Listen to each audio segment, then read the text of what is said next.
Hello, bonjour à tous, bienvenue sur ma chaîne, bienvenue sur By C'est Paris. Je suis super contente de te retrouver aujourd'hui pour une nouvelle vidéo où je vais te parler des produits make-up en fait qui m'ont déçue. Si cela t'intéresse, ne bouge pas, c'est tout de suite. N'oublie pas de t'abonner à ma chaîne si tu souhaites recevoir en avant-première mes vidéos et surtout de cliquer donc sur la petite cloche qui se trouve juste à côté du bouton abonner, juste en dessous, pour être informé sans faute dès que je poste une nouvelle vidéo. Alors, sans plus tarder, je vais te parler des produits make-up qui m'ont déçu. C'est vrai que souvent, je te parle de mes top produits que j'ai aimés, mais cette fois-ci, j'avais envie de partager avec toi ces produits make-up que j'ai achetés et qui m'ont vraiment fortement déçu. Alors, dans ces produits, il y a beaucoup de produits teint en fait, parce que pour moi le teint c'est la base d'un maquillage réussi et c'est vrai que j'aime toujours tester de nouveaux fonds de teint, de nouveaux anti-cernes et voilà donc mais sauf que là cette fois-ci ces produits ne m'ont pas apporté la satisfaction que je recherchais, donc je vais partager tout ça avec toi aujourd'hui. Alors pour commencer, en fait c'est ce fond de teint, enfin je prends en même temps l'échantillon parce qu'en fait ça ce n'est pas le contenant original on va dire, donc ça c'est le Lancôme le teint Idol. Alors cette version là franchement c'est un fond de teint que j'ai beaucoup utilisé, que j'ai beaucoup aimé. Alors par contre justement la nouvelle version, le Ultra Wear, je n'ai qu'un échantillon puisque je ne l'ai pas acheté. Voilà le teint Idol Ultra Wear, donc c'est la dernière version qu'ils ont sorti, qu'ils ont reformulé. Je ne comprends pas mais il y a quelque chose qui ne va pas dans la tenue de ce fond de teint. Voilà, bon je vais pas te montrer celui-là pour pas qu'il y ait de confusion parce que ça c'est l'autre, donc le teint Idol, on va dire la formule initiale qui était sortie avec lequel je n'ai eu aucun problème, mais bien avec celui-ci, donc c'est la raison pour laquelle je te montre l'échantillon. Alors ce fond de teint, j'ai pris l'échantillon parce que j'en avais entendu du bien, et puis bon c'était une nouvelle formulation, donc je me suis dit que j'allais tester, étant donné que j'avais vraiment aimé justement la version précédente. Alors le problème avec ce fond de teint, c'est que donc j'ai trouvé la teinte qui me correspondait parfaitement, c'est que quand je l'applique, le fond de teint, quand je l'applique, il est magnifique. Il est magnifique sur ma peau.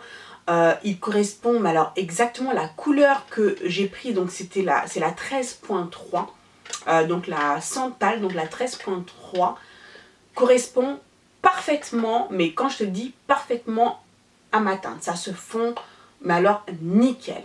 Et le problème, c'est que au fur et à mesure de la journée, je me retrouve en fin de journée lorsque je vois la façon dont le fond de teint a vieilli sur mon visage, c'est une catastrophe. Catastrophe. Il me marque tous mes plis, que ce soit à ce niveau-là, que ce soit à ce niveau-là. Il ternit sur mon visage, je ne sais pas, je l'ai essayé à plusieurs reprises. Et à chaque fois, c'est la même chose. J'ai essayé de l'utiliser également, de le coupler avec le Hourglass. J'ai essayé une fois il me semble. Ça a limité on va dire les dégâts. Mais il manquait quand même quelque chose. Si je n'étais pas 100% satisfaite. Donc du coup j'ai beaucoup hésité. Je l'achète pas.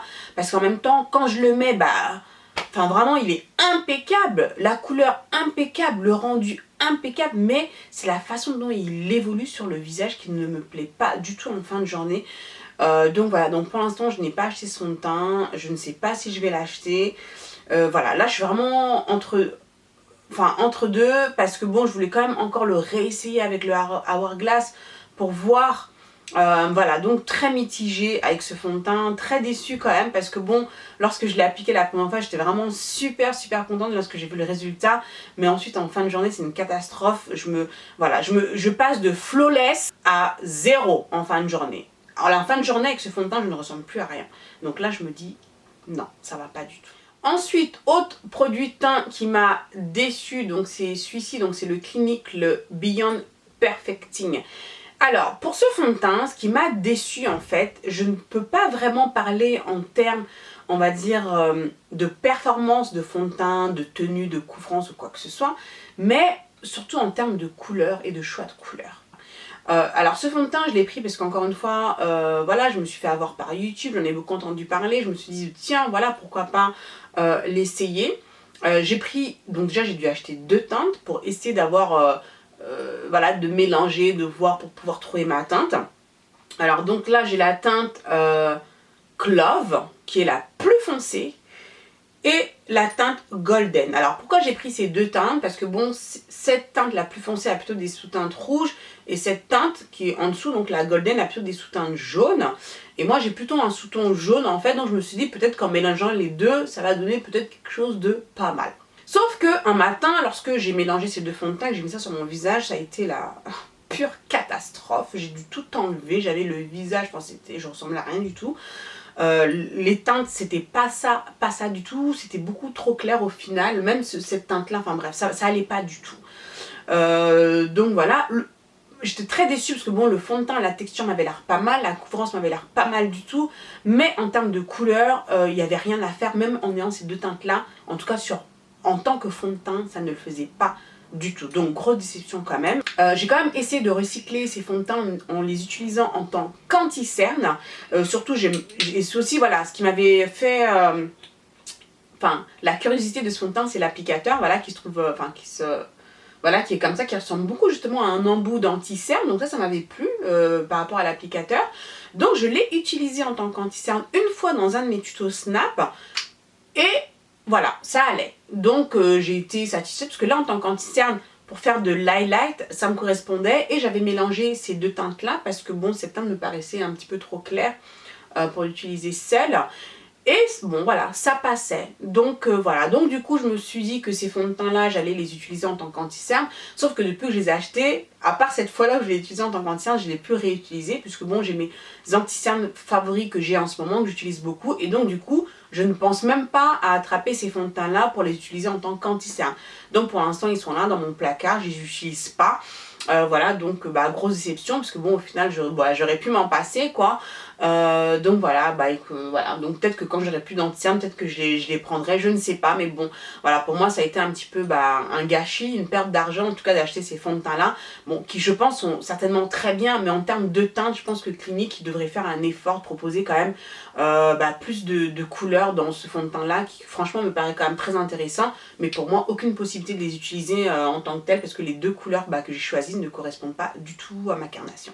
Ensuite, ce fond de teint de chez Estée Lauder. Alors ça, ce fond de teint, pour moi, lorsque je l'ai appliqué, à la fin de la journée, quand j'ai vu ce que ça a fait sur mon visage, je me suis dit, mais c'est une blague. C'est une grosse blague, ce fond de teint. Alors, ce fond de teint, alors par contre, ce qui me paraît très étrange, c'est que c'est le Double Wear, mais sous forme compacte. Alors, en fait, lorsque j'ai acheté ce fond de teint, à la base, je voulais prendre le Double Wear, voilà, à la boutique du personnel, puisque je travaille pour le groupe Estée Lauder. Et je m'aperçois qu'il n'y avait pas le Estée Lauder, enfin celui-ci, voilà, celui dont tout le monde parle. Donc frustrée comme j'étais, j'ai vu qu'il y avait la version compacte, donc je me suis dit bon c'est la même chose, sauf que c'est en version compacte.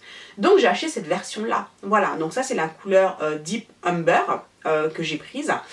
Voilà, donc j'ai mis ce fond de teint qui est, si c'est le même que l'autre, qui est censé être mat, longue tenue, enfin voilà, tu connais, on va dire, tous les bénéfices de ce fond de teint.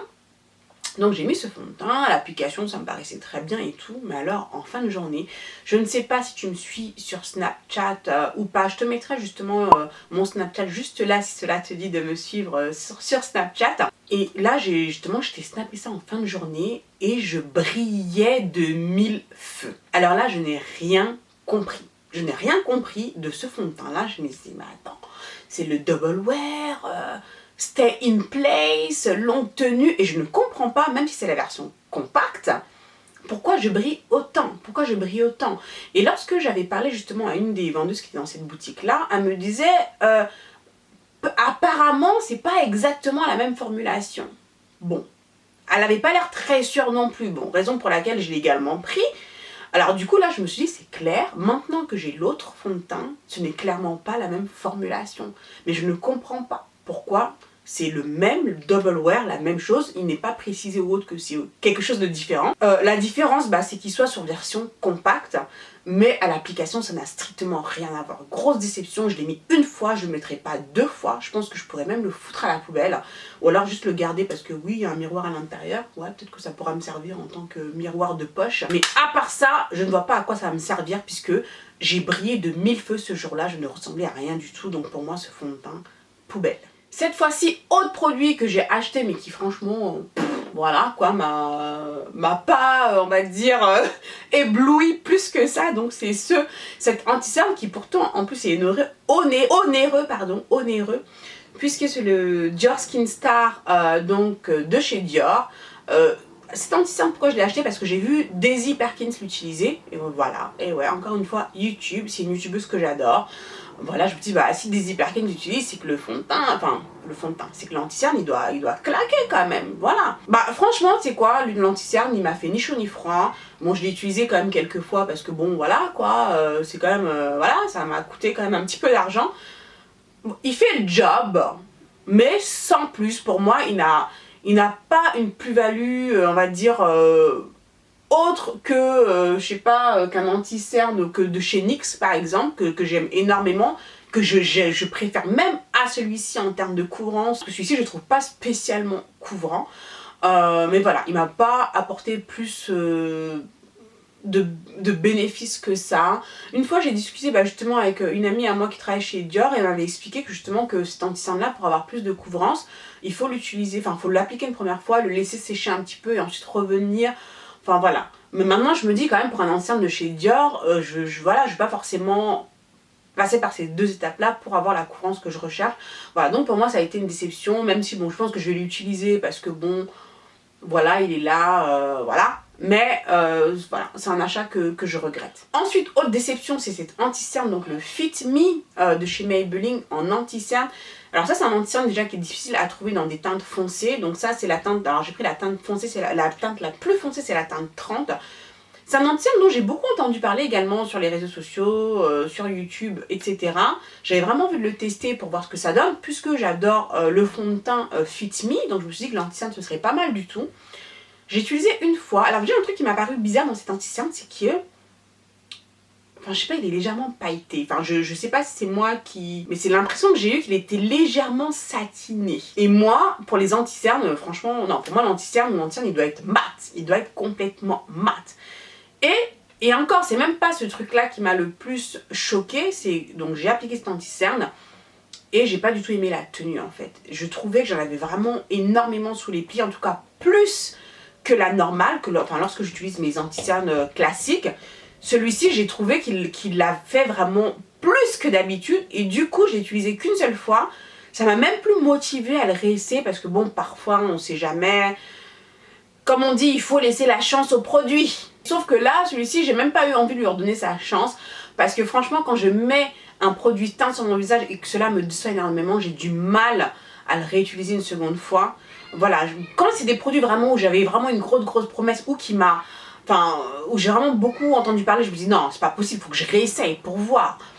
Mais bon, celui-ci, voilà, je ne suis pas motivée de réessayer, donc voilà, la première application m'a déçue, donc voilà. Ensuite, un autre produit qui m'a déçue, c'est cet anti-cerne de chez Clicquot, donc le Full Coverage Concealer.